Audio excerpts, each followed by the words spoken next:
बंधुगण संघर्ष समय केही भी पाखकु आसते नाही, किंतु सफलता पाइबा परे काहारिको भी निमंत्रण करने पड़ी न थाए। यह ही जीवनर सत्यता। नमस्कार बंधुगण, आपण मानकु मोर एही चैनल को स्वागत। आज रही कार्यक्रम मकर राशि पाई बहुत गुरुत्वपूर्ण अछि। आज आमे जानिबा मकर राशि 2024 जून मासटी किपरि रहिबा। मकर राशिर मासिक राशिफल उपरे आलोचना करिबा। मकर राशि व्यक्तिविशेषकर जून मासटी किपरि रहिबा संपूर्ण भावरे आमे सही विषय रे आलोचना करिबा। सेमानकर स्वास्थ्य, शिक्षा, प्रेम संपर्क, वैवाहिक जीवन, भाग्य, क्यारियर एवं व्यापार वाणिज्य उपरे विस्तार भावरे आलोचना करिबा। नवग्रहंकर स्थिति मते देखिबा। नवग्रह कि प्रकार फल देबारे सक्षम हेबे। शेषरे अशुभत्व प्रदान करुथिबा ग्रहमानक पाई किछि विशेष प्रतिकार मध्य जानिबा। सेथिपाई भिडियोटी को शेष पर्यंत देखंतु। चलंतु आरंभ करिबा एही कार्यक्रम, जहाँकि जन्म राशि चंद्र राशि उपर आधारित। जून मास आरंभ रे मकर राशि रे नवग्रहंकर स्थिति विषय रे सर्वप्रथमे जानिबा। एहा पूर्वरु जदि आपणकर मकर राशि हुई थाए एवं आपण भी ईश्वर को सच्चा हृदय भक्ति करती, विश्वास करती, तेबे ही भिडियोटी को लाइक करी कमेंट बॉक्स रे जय माँ लक्ष्मी, जय शनिदेव अवश्य लिखि दियंतु। तो सर्वप्रथमे जानिबा एही जून मासरे मकर राशि रे नवग्रहंकर स्थिति किपरि रहिबा। जेबे जून मास आरंभ हेबा तो मकर राशि रे नवग्रहंकर स्थिति किछि एही प्रकार रहिबा जेमिति आपण स्क्रीन ने देखुचंती। बंधुगण, राशि चक्रर दशम राशि हेउछि मकर राशि एवं मकर राशिर स्वामी ग्रह हेउछंती शनिदेव एवं शनि आपणकर द्वितीय भावरे विराजमान अछंती। आपणकर तृतीय भावरे विराजमान अछंती राहुदेव। आपणकर नवम भावरे विराजमान अछंती केतुदेव। आपणकर चतुर्थ भावरे विराजमान अछंती मंगलदेव एवं आपणकर पंचम भावरे विराजमान अछंती सूर्य, गुरु, बुध एवं शुक्र। ध्यान देई सुनंतु। सर्वप्रथमे जानिबा आपणकर स्वास्थ्य किपरि रहिबा एही जून मास 2024 रे। बंधुगण, प्रथम भाव होई थाए आमर स्वास्थ्यर भाव, आमर इम्यूनिटी सिस्टमर भाव एवं प्रथम भावर अधिपति हेउछंती शनिदेव एवं शनि आपणकर द्वितीय भावरे विराजमान अछंती। बंधुगण, शनि एठारे द्वितीय भावरे तो अछंती, किंतु निज घरे विराजमान अछंती। तो एही मासरे आपणकर स्वास्थ्य बहुत भल रहिबा, काहेकि ना शनिकर स्थिति निज घरे भल स्थिति रे अछंती। शनि एठारे आपणकर स्वास्थ्य को मजबूत बनाउछंती, आपणकर इम्यूनिटी सिस्टम को स्ट्रांग बनाउछंती। कोनोसी भी पाप ग्रहंकर दृष्टि शनि को ऊपर नाही। तो एही मासरे आपणकर स्वास्थ्य बहुत भल रहिबा। बंधुगण, स्वास्थ्य सेतेबेले खराब होई थाए जेतेबेले प्रथम भावर अधिपति आपणकर 6, 8 एवं 12 घरे गोचर करिथांती, किंबा कोनोसी भी पाप ग्रहंकर दृष्टि पड़ी थाए। तो एही मासरे कोनोसी भी पाप ग्रहंकर दृष्टि नाही एवं शनि मध्य निज घरे अछंती, भल स्थिति रे अछंती। तो स्वास्थ्य को नहीं कोनोसी भी समस्या नाही। एबे जानिबा आपणकर शिक्षा क्षेत्र किपरि रहिबा एही जून मास 2024 रे।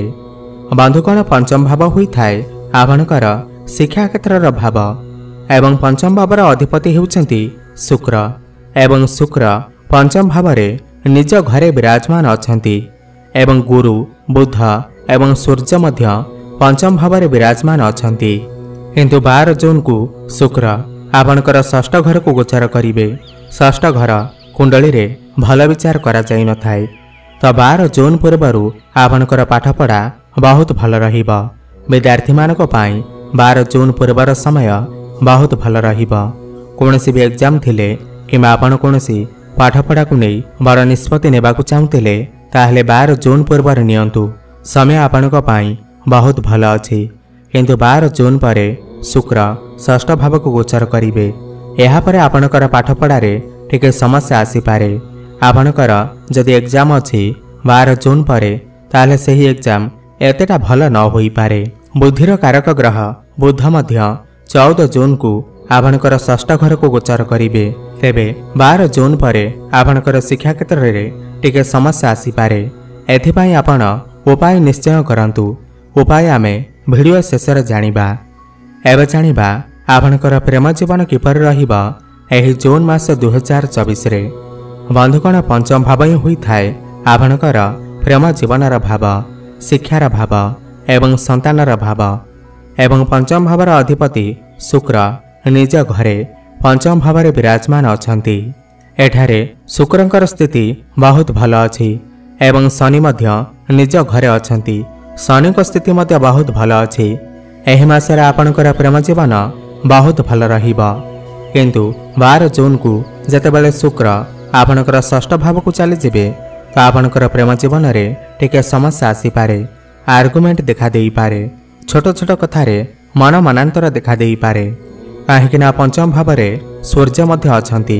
आपणक भितरे जिदीपण देखा देई पारे, क्रोध देखा देई पारे। शनि द्वितीय भाव अछंती। आपणकर कथावार्ता सामना वाला को टिके खराब लगी पारे। आपणकर कथावार्ता सामना वाला को कष्ट देई पारे। एथिप्रति आपण टिके ध्यान देबे। किंतु 12 जून पूर्वरु आपणकर प्रेम जीवन बहुत भल अछि। परस्पर मध्यरे संपर्क बहुत भल रहिबा। आपण रोमांटिक नेचर देखा जिबे। उभयक मध्यरे मधुर संपर्क स्थापन हेबा। तो मोटामोटी देखिबाको गले एही मासरे आपणकर प्रेम जीवन 70% बहुत भल अछि। एबे जानिबा आपणकर वैवाहिक जीवन किपर रहिबा एही जून मास 2024 रे। बंधुगण सप्तम भाव हुई थाए आपणकर वैवाहिक जीवनर भाव, आपणकर जीवन साथींकर भाव।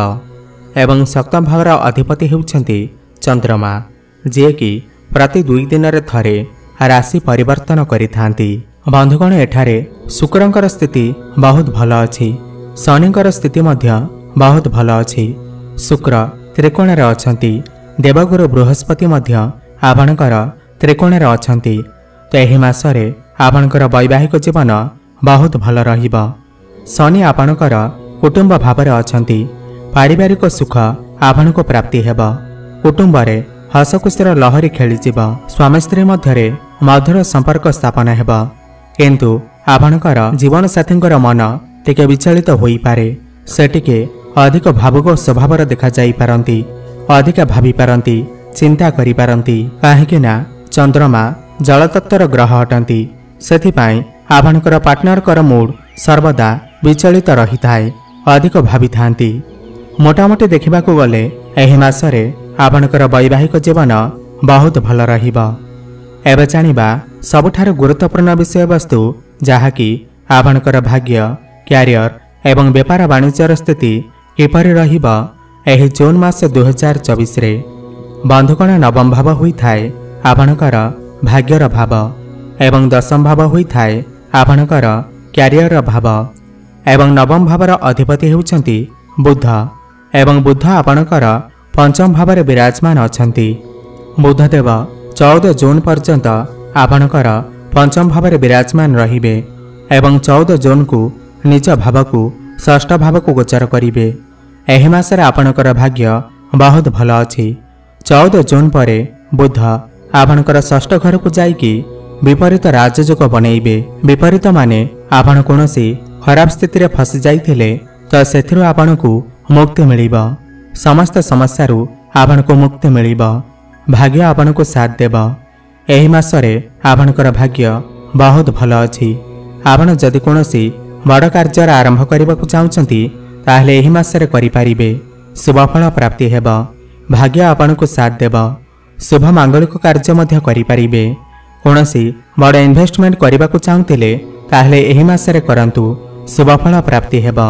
तो मोटामोटी देखिबाकू गले एही मासरे आपणकर भाग्य बहुत भल अछि। कोनोसी भी कार्य करबाकू चाहुतिले ताहले एही मासरे करंतु। बंधुगण दशम भाव होई थाए आपणकर क्यारियर भाव एवं दशम भावर अधिपति हेउछंती शुक्रदेव एवं शुक्र आपणकर पंचम भाव विराजमान अछंती। एठारे शुक्रंकर स्थिति बहुत भल अछि। किंतु 12 जून को शुक्र आपणकर षष्ठ भाव को गोचर करिबे। 12 जून पूर्वर आपणकर क्यारियर बहुत भल अच्छी। काम कार्य जदि आपण कौनसी बड़ निष्पत्ति नेबाकु चाहुचंती किंबा कौनसी काम कार्य परिवर्तन करने को चाहुचंती, काम कार्य को नहीं नुआ नुआ आइडिया आपणकर मन को आसुअछि, ताहेले 12 जून पूर्वर करंतु। काहेकि 12 जून पर शुक्र षष्ठ भाव को चलन करिवे। षष्ठ भाव को कुंडली रे भल विचार करा जाई न थाए। 12 जून पर आपणकर ट्राभेल होई पारे। काम कार्य को नहीं आपण कौनसी दूर स्थान को जाई पारंती। काम कार्यर प्रेशर टिके बढ़ी पारे, चिंता बढ़ी पारे। मंगल मध्य आपणकर दशम भाव को देखुचंती। एही मासरे आपणकर काम कार्य एनर्जी बढ़िबा, काम करने को मन लागिबा। आपण समस्त कार्य को सुरखुरी करि पारिबे। समस्त टार्गेट आपणकर पूर्ण हेबा। एवं जो मानक पाखरे कौनसी भी चाकरी नाही तो सेमानकु नूतन चाकरी मध्य प्राप्ति होई पारे। काहेकि ना शनि एठारे निज घरे अछंती, तो आपण के एही मासरे चाकरी मध्य प्राप्ति होई पारे। व्यापारर कथा हेबा जदि सप्तम भाव होई थाए, आपणकर व्यापारर भाव सप्तम भाव आमर डेली इनकम र भाव होई थाए। बंधुगण एही मासरे आपणकर व्यापार वाणिज्य बहुत भल रहिबा। काहेकि ना व्यापारर कारक ग्रह बुधंकर स्थिति एही मासरे बहुत भल अछि। आपण एही मासरे कौनसी नूतन व्यापार आरंभ करि पारंती। व्यापार को नहीं नुआ नुआ आइडिया आपण को मन रे आसी पारे। आपणकर डेली इनकम बढ़ी पारे, फाइनेंशियल ग्रोथ मध्य होई पारे। एबे जानिबा किछि उपाय विषय रे जाहा को करिबा द्वारा एही मासरे जाहा भी किछि अशुभ रहुअछि ताहा दूर होई पारिबो। आपण प्रत्येक दिन शुक्रंकर बीज मंत्रर जप अवश्य करंतु। ओम द्रांग द्रिंग द्रोंग सह शुक्राय नमः 108 थर प्रत्येक दिन जप करंतु। शुभ फल प्राप्ति हेब। प्रभु गणेशंकर आराधना करंतु एवं प्रत्येक दिन हनुमान चालीसार पाठ करंतु। शुभ फल प्राप्ति हेब। आपणकर जीवन मंगलमय हेउ, एहा मोर प्रभु जगन्नाथ निकटरे एतिकी प्रार्थना। धन्यवाद।